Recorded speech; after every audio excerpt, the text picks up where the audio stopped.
Hey everybody, Shane Hale here. Hope you all doing well. I am honored to once again be asked to do a segment for Crossing Home Sunday Message.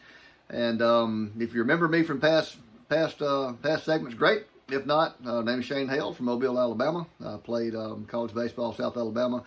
Spent 7 years in Orioles minor league organization. Did not make the big leagues. Had a couple of surgeries. Had a habit of staying hurt. But I stuck around for 7 years and lived to tell about it. So a couple of decades later, here I am. All right. Here's what I want to talk to you about today. But before I start talking, the segments that Crossing Home has done, most of the guys, they do a good job of teaching. And I'm not really much of a teacher, okay? I just kind of share what God's doing in my life. I tried doing the teaching route from one time to kind of, from a delivery from a teaching perspective, and it just wasn't me. So I just talk. I tell stories about what God's doing in my life. That's what I'm going to do today. So this morning I was asked to do a segment. I said, yeah, sure, I'll do one. And I wasn't sure what to talk about. I'm cooking breakfast. We had a lot of eggs in my house. That's an egg. So I want to tell you how an egg is a good example of what God gives us in this big black book right here called the Bible. All right. Now, I grew up in the country of Mississippi, and I used to raise all kinds of animals. I used to raise chickens, sell chickens, had incubators to hatch chickens, and I've always been really fascinated by birds. Well, I still like birds today. But the cool thing about an egg, let me put this down before I drop it, all right? But the cool thing about birds is birds form inside that eggshell, okay? If you're familiar with eggs, you got the white gooey stuff, and you got the yolk, okay? That yolk is full of everything that little baby bird or chicken is going to be developed of. So you put that thing in an incubator, or as mama hatches it, whatever, but when that little baby bird comes walking out, that bird's formed out of that yolk. Everything that bird needed to become a living creature is in that yolk. Everything, okay? And it gets even better. Once they're born, the last few days of incubation, their belly kind of sucks around that yolk and they take it in. That's their food source. And baby birds, chickens, can literally last for 4 or 5 days without food or water because they're nourished by that yolk. Everything that they need to develop and form and then to sustain themselves for several days is in that yolk. That's always been amazing to me, okay? God sends them here with everything they need for the first 4 or 5 days, all right? It's a black book right here. Now, I was raised Baptist, so we got a good dose of the Bible growing up. Now, I'm not a biblical scholar, not a preacher, but been around for a couple of years. And the Bible's busted up into 2 segments. You got the Old Testament, you got the New Testament. The Old Testament is basically the story of historical record of God's promises. It's the story of the Israeli people. It reads like a good history book, okay? Kind of prophecies and tells about the coming of Christ. The New Testament is made up of 4 Gospels, Matthew, Mark, Luke, and John, which are Matthew, Mark, Luke, and John's first-hand accounts of living with Christ, walking with Christ. It's followed by Acts, a book called Acts. Acts of the Apostles, the things they did once Jesus was went through all the earth, was crucified, and resurrected. There's 21 epistles. What's an epistle? Well, an epistle is basically a written communication, letters. Paul wrote a bunch of these letters to other churches that were being formed around the nations, around the countries after Christ was taken back to heaven and gave us the Holy Spirit.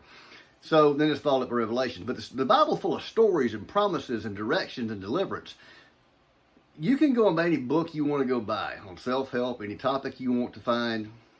In my opinion, the best book you can find and get yourself into and dive into and spend a lifetime studying is the Bible.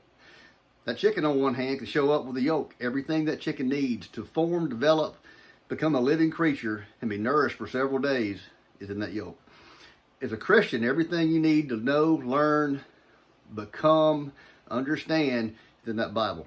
Okay? Self-help books are great. I'm not saying don't read self-help books. Go read self-help books all you want to. But get in the Bible. It's the nourishment. It's the foundation of Christianity. It's full of stories. What's the big deal about the stories, Shane? Well, here's how stories have helped me over the years. All right, I'm 52 years old. Been around for a couple of days. But the Bible's full of stories where people were delivered through something, over something, around something, where they became something. It's just a lot of stories of deliverance. I won't go into them because I'll get off in the weeds. But there's story after story after story of all these people and how God worked in their life. How He took their life. They were just as human as me and you were. They got hungry, they got cold, they got mad, they got angry, they got sleepy. They didn't live in black and white, just as human as we are. They just lived in a different time.